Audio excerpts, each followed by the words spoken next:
আজকে কালো বেগুন আর টমেটো দিয়ে একটা ভর্তা তৈরি করে দেখাবো। আশা করব আপনাদের কাছে ভালো লাগবে। এই ভর্তাটা একবারে সিম্পল কিন্তু খেতে কিন্তু অসাধারণ হয়। এখানে আমি মিডিয়াম সাইজের একটা কালো বেগুন পাতলা পাতলা করে কেটে নিয়েছি। কেটে হলুদ লবণ দিয়ে মাখিয়ে নিচ্ছি। 3টা বড় সাইজের টমেটো কেটে নিয়েছি। টমেটোগুলিও আমি পাতলা করে কেটে নিয়েছি। এভাবে হলুদ মরিচ টমেটোগুলি তো মেখে 5 থেকে 6 মিনিট রেখে দিয়েছি। একটা প্যানে তেল দিয়ে তেলটা যখন গরম হয়ে গেছে এ পর্যায়ে দিয়ে দিচ্ছি বেগুনগুলি আগে দিয়ে দিচ্ছি যেন বেগুনগুলি একটু নরম হয়ে যায়। বেগুন এক পাশ যখন নরম হয়ে গেছে তখন উল্টিয়ে দিচ্ছি যেন আরেক পাশও নরম হয়। আরেক পাশ যখন নরম হয়ে গেছে কিছুটা, এখানে দিয়ে দিয়েছি টমেটো দিয়ে আবারও নেড়েচেড়ে দিচ্ছি। এ পর্যায়ে কিন্তু ঢাকনা দিয়ে ঢেকে সিদ্ধ করে নেব। টমেটো আর কালো বেগুন সিদ্ধ হয়ে গেছে প্রায়, কারণ টমেটো থেকে যে প্রচুর পরিমাণ পানি বের হয়, এটা দিয়েই কিন্তু কালো বেগুনগুলিও সিদ্ধ হয়ে যাবে। এখানে কিন্তু এক্সট্রাভাবে পানি বা বেশি পরিমাণ তেলও দিতে হয় না। এভাবে আবারও নেড়েচেড়ে ভেজে নেব টমেটো আর কালো বেগুনগুলি। এভাবে নেড়েচেড়ে রাখতে হবে যেন নিচ থেকে পুড়ে না যায়।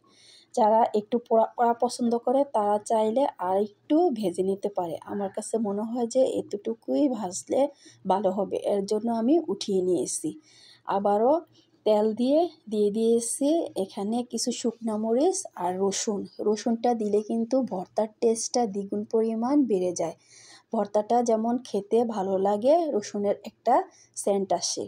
এখানে আমি শুকনো মরিচগুলি উঠিয়ে নিয়েছি কিছুক্ষণ ভাজার পরে। দিয়ে দিয়েছি আবারও একটা পেঁয়াজ কুচি। এখানে আমি বড় সাইজের একটা কুচি করা পেঁয়াজ দিয়ে দিয়েছি। পেঁয়াজটা দিয়ে আবারও নেড়েচেড়ে পেঁয়াজগুলিকে ভেজে নিচ্ছি। পেঁয়াজ যখন নরম হয়ে গেছে দিয়ে দিয়েছি এখানে ফ্রেশ ধনিয়া পাতা কুচিটা দিয়ে আবারও 1 থেকে 2 মিনিট নেড়েচেড়ে ধনিয়া পাতাটাকে একটু ভেজে নেব যেন ধনিয়া পাতার ভিতরে পানি না থাকে আর ধনিয়া পাতাটা যেন কাঁচা না থাকে।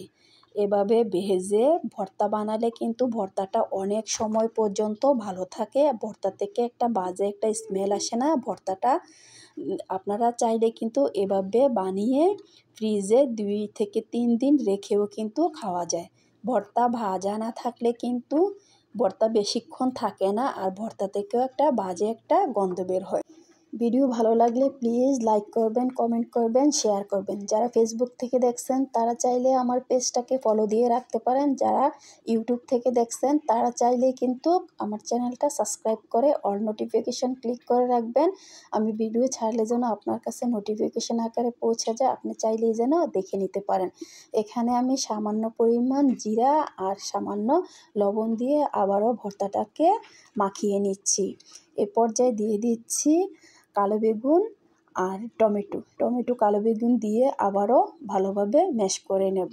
এভাবে ম্যাশ করে তারপরে ভর্তাটা বানিয়ে একটা বাটিতে নিয়ে আপনাদেরকে দেখাচ্ছি ভর্তাটা কতটুকু লোভনীয় হয়েছে। দেখতে যেমন ভর্তাটা সুন্দর হয়েছে, ভর্তাটা খেতেও কিন্তু দুর্দান্ত স্বাদ হয়েছে। আপনারা চাইলে এভাবে ভর্তাটা তৈরি করে বাসায়ও খেতে পারেন।